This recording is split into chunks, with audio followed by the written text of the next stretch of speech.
என் இனிய உறவுகளே, நாம் இன்று 3-4-25 இருக்கின்றோம். பரிசுத்த ஆவியானவரை செம்மையான வழியில் நடத்த வேண்டும் எங்களை. அன்னையோடு இயேசுவோடு கல்வாரி பாதையில் பயணிக்கும் நாம் தொடர்ந்து வாசித்து கொண்டு வருகிற சங்கீத தொடர்ச்சி 78, 7, 8, 9. இன்றைய வாசகம் விடுதலை பயண நூல் 32, 7, 14. இன்றைய தூய நற்செய்தி வாசகம் யோவான் 6, 31, 47. எந்த ஒரு உண்மையையும் நிரூபிப்பதற்கு சான்றுகள் தேவை. யூதர்கள் அடையாளங்களை தேடினார்கள், சான்றுகளை முன்வைத்து எதையும் நம்பினார்கள். இயேசு செய்த வல்ல செயல்களை கண்டும் அவர் மீது நம்பிக்கை கொள்ளவில்லை. அற்புதங்கள் பல செய்தும் யூதர்கள் இயேசுவை நம்பவில்லை. அதனால் இயேசுவை அவர்கள் அந்த நம்பிக்கையில் கேட்கும்போது, அதனால் இயேசு இந்த விபச்சார தலைமுறையினர் என்னிடம் அதிசயங்களை கேட்கிறார் என்று அவர்களை விட்டே சென்று விடுகிறார். இயேசு அவர்களை விட்டு செல்வது, நாமும் நம் வாழ்வில் அதிசயங்களை அற்புதங்களை மட்டும் இயேசுவிடம் நாம் எதிர்பார்க்கக்கூடாது. யோவான் இயேசுவுக்கு சான்று பகிர்ந்ததையும் இறைவனே இயேசுவின் சார்பாக இருந்து செயல்பட்டதையும் அவர்கள் நம்பவில்லை. நம்புகிறவர்களுக்கு எந்த சான்றும் அவசியம் இல்லை, நம்ப மறுக்கிறவர்களுக்கு எந்த சான்றும் பயன் தருவதில்லை என்கிறார் ஸ்வார்ட்சேஸ் என்ற சிந்தனையாளர். இயேசுவின் புரட்சிமிகு சிந்தனைகளை ஏற்க மறுத்த பரிசேயரும் யூதரும் அவரை எதிர்த்த வண்ணம் இருந்தனர். அவரது வார்த்தைகளையும் அன்பு செயல்களையும் கண்டனத்திற்கு உட்படுத்தினர். குற்றம் காணும் நோக்குடன் நாம் பிறரை காணும்போது பிறரின் நற்செயல்களும் முரணாக தோன்றும். வெளி வேடம் நீங்கினால்தான் இறைவனின் வல்லமை நம்மில் செயலாற்றுவதை கண்டுணர முடியும்.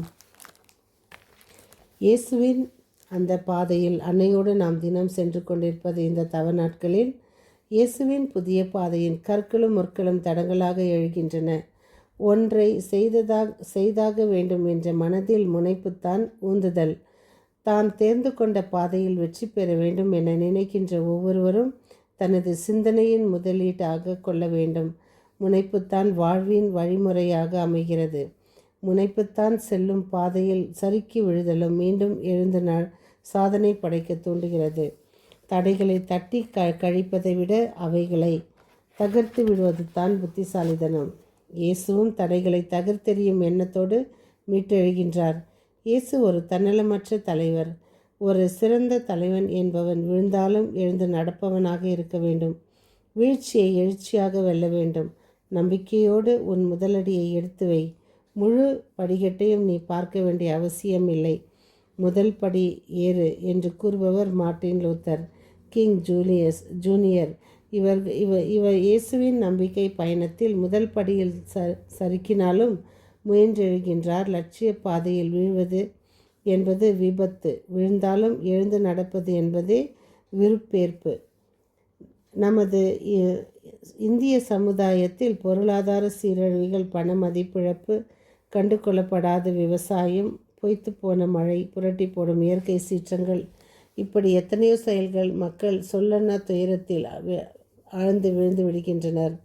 அவர்களை கைதூக்கி விட மத்திய மாநில அரசுகளும் முனைப்பு காட்டுவதில்லை. இங்கு எல்லாவற்றிலும் சுயநலமே. ஏதோ சிகரம் செலுத்துகிறது. மறுபுறம் மதவெறி மக்களை மாய்த்து வருகிறது. மக்களை கொல்ல மாடுகளை காப்பாற்று என்ற மதவெறி சிந்தனைகளால் வெறியூட்டப்பட்டு மனிதம் தினம் தினம் வீழ்ந்து வருகிறது. இப்படிப்பட்ட சூழ்நிலையில் நாம் எத்தனை பேரில் வாழ்வுக்கு தடை கற்களாய் இருக்கின்றோம் என்பதை இக்கணம் எண்ணி பார்ப்போம். உன்னால் நினைச்சா இதை செய்ய முடியும். உனக்கு எதுக்குடா இந்த வேண்டாத வேலையெல்லாம்? முடவன் கொம்பு தேனுக்கு ஆசைப்படலாமா? முடிஞ்சவனே முடியாமல் திணறி கொண்டாடுக கிடக்கிறான். உன்னால் மட்டும் முடியுமா என்ற கேள்வி கணைகளை அள்ளி வீச எத்தனை பேரை தினம் தினம் விழ செய்கின்றோம். அன்பு இறைவா, இதாந்தி அதிகாலை நேரம் எங்களை தட்டி எழுப்பி இந்த இயேசுவின் இரக்கம் நிறைந்த எங்களுக்கு இந்த நாளை தந்தமைக்காக நன்றி. எத்தனை ஏளன பேச்சுகளால் வாழ்வின் எழுந்து நிற்க துடித்த பலரை நான் கீழே விழ செய்திருக்கிறேன். என்னை மன்னித்து விடும் என்று ஆண்டவரிடம் நாம் தினமும் அந்த புலம்பலை மாற்றும். நாங்கள் மற்றவர்களை செய்துவிட்டு செய்யாமல் இருக்க மன்னிப்பு கேட்குது. இனி செய்ய மாட்டோம் என்று மன்னிப்பு கேட்பதை விட செய்யாமல் இருப்பதற்காக எங்களுக்கு நல்ல மனதை தாரும். அதிகாலையில் எங்களை இதோ உமது அன்பின் சிறகிற்குள் எங்களை அரவணைத்து எங்களுக்கு புதிய நாளை தட்டி எழுப்பி எங்களை தந்து வானத்துதர்களை எம் முன் நிறுத்தி இரவெல்லாம் எங்களை காத்து இதோ இந்த விடியலில் பாதப்படியில் அமர்ந்து வார்த்தைகளை கேட்க எங்களுக்கு நல்ல ஒரு ஞானத்தை தந்தமைக்காக உமக்கு நன்றி செலுத்துகிறோம். இன்று எக்ஸாம் எழுதும் அனைவருக்காகவும் மற்றும் தேவையில் உழல்வோருக்காகவும், தனிமையில் வாடுவோர், வியாதியில், தொற்றுநோய் மற்றும் அனைத்து காரியங்களிலிருந்து விடுதலை பெற விசேஷமாக ஜெபிக்கிறோம். மீண்டும் சந்திக்கும் வரை உங்கள் அன்பு தோழி.